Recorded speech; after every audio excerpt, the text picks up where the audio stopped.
कितने बच्चे हैं मेरे स्कूल में?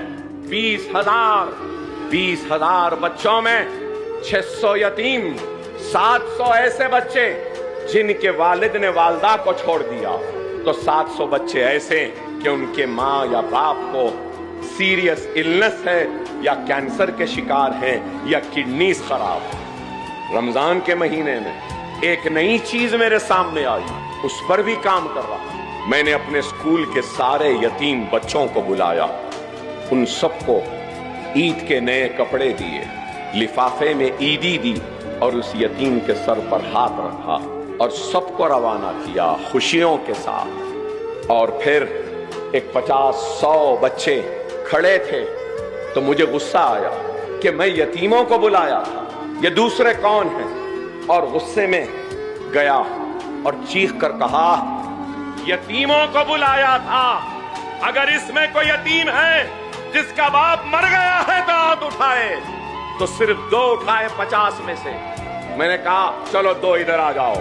बाकी लोग क्यों खड़े हैं? मैंने तो नहीं बुलाया था ना।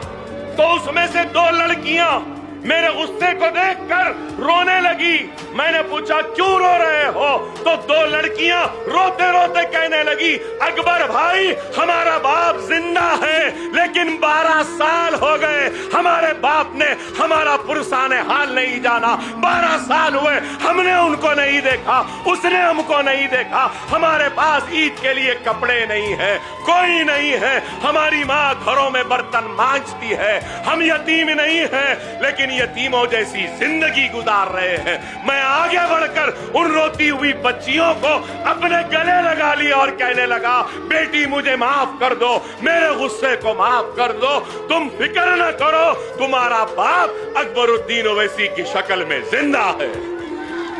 और उन सब को भी बुलाया, उनको भी दिया। उनको देने के बाद जब उनसे ईद मिलने के लिए गया तो और एक चीज सामने आई, शायद करने वालों के सामने ही आता, जिससे कराना है अल्लाह दिखाता। फिर एक 4-5 बच्चियां आई और उन्होंने कहा, हम वो बदनसीब हैं जिनकी माँ का इंतकाल हो गए।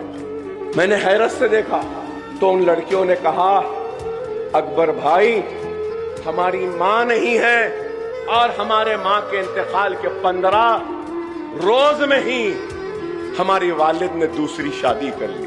हमारी सौतेली माँ हमारा ख्याल नहीं रखती। 2 महीने चिचा के पास, 3 महीने नानी के पास, फिर 2 महीने मामू के पास, तो फिर 4 महीने खाला के पास।